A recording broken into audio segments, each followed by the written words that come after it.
Pat, tell me a little bit about the lifestyle changes that you've made. Well, a few years ago I was eating Big Macs and French fries for lunch every day, and I drank a lot of soda, and just now I almost never eat fast food, and I exercise probably 4 to 5 days a week as opposed to doing the bare minimum to meet my WellWorx requirement. Yeah.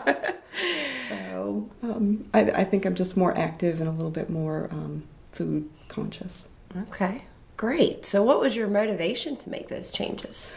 My doctor wanted to put me on cholesterol medication. And I thought, no.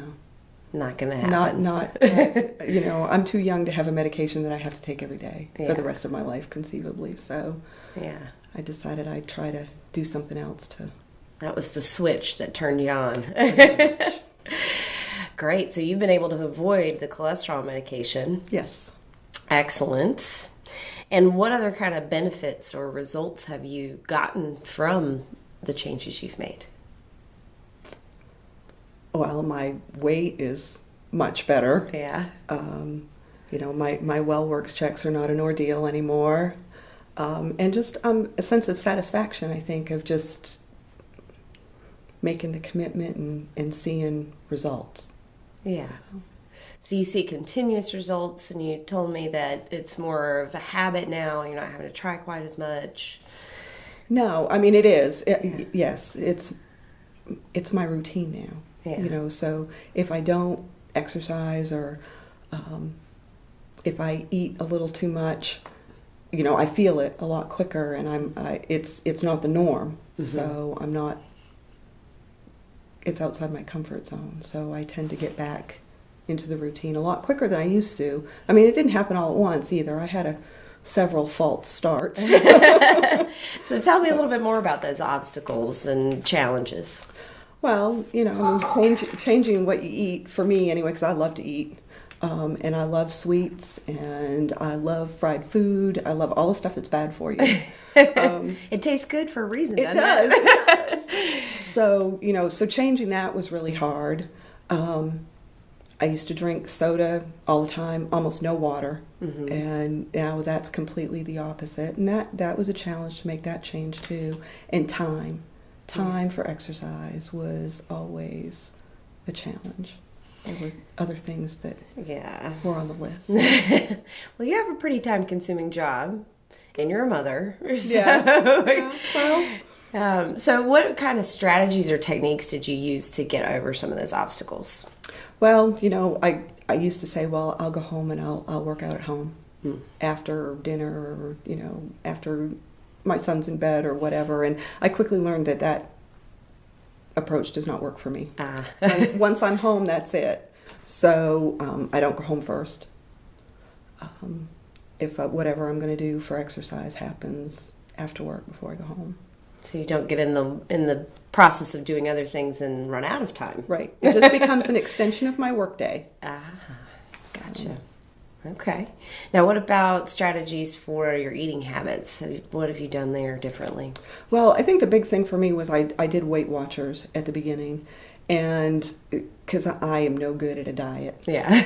This is the meal you're going to have today. Just doesn't. It's too strict. Doesn't work for me. Yeah. So Weight Watchers, where I could eat what I wanted, but I had to log it, and I only had so many points.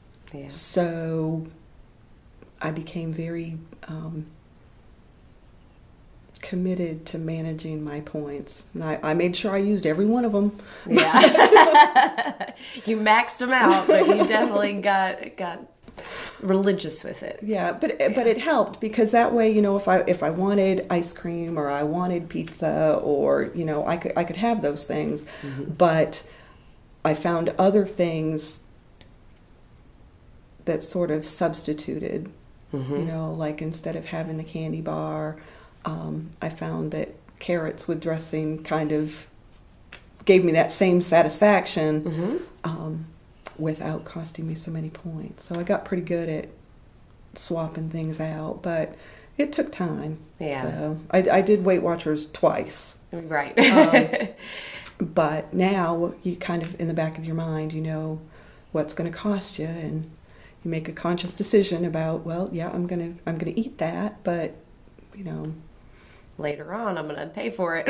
you know, or you know, well, you know, you have to balance. I'll run tonight, and Yeah. you know, or I'll run in the morning and walk at night too. You know, every now and then I'll do a double workout just to sort of make up for it. but now it's not the.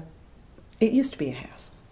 You know, it wasn't something that was on my top 10 list of things to do, but now I wouldn't go so far as to say I look forward to it, but I don't hate it anymore. It's a priority. Yeah, and it's giving me the result I want. Right. So you like the results, so you can look past the not necessarily liking the the exercise. Yeah. All right. Well, great. So tell me a little bit about what kind of support system do you have? Well, I mean, a lot of it's self-satisfaction. A lot of it's my family. And, you know, now that I've gotten where I want to be, it's just staying there. But I, you know, my daughter has started running. My sister runs. You know, my boyfriend works out religiously. So there's just that little, so what'd you do for a workout today? And you don't want to be the one to say, I didn't do it. Not that anybody gives it, you know, I mean, there's no pressure there, but it's nice to be able to be part of that group. Exactly. And be along with everybody Exactly. else. That's good. Yeah. It's kind of like a mutual accountability, and awesome. Now, how do you reward yourself? You know, I don't really think of it as a reward, you know, but if I want to go out to dinner, I go out to dinner. If I want to skip a workout, I'll do that. I'll feel guilty after, but I'll do it. But I think the outcome is all the reward I need. So. Well, and you've done some 5Ks now? Mm-hmm. A few. I do them fairly slowly, but okay. I do them. Well, that feels like an accomplishment, doesn't it? Yeah. That you're able to do something like that you haven't been able to do in the past. Yeah. That's great. And it is addicting. It really is. My sister used to tell me, you know, if you just start, you'd love it. Yeah. You know, and she's right, because there's that is a very supportive system. Mm-hmm. You know, everybody that you see, whether you know them or not, everybody's cheering everybody on, and it's motivating all by itself, just being in that environment. Mm-hmm. And it gives you something to kind of work towards, I think. Everybody that's ever told me about doing that kind of stuff is like, well, now I have this new goal that when I don't want to go, I'm like, well, I have to because I have this race coming.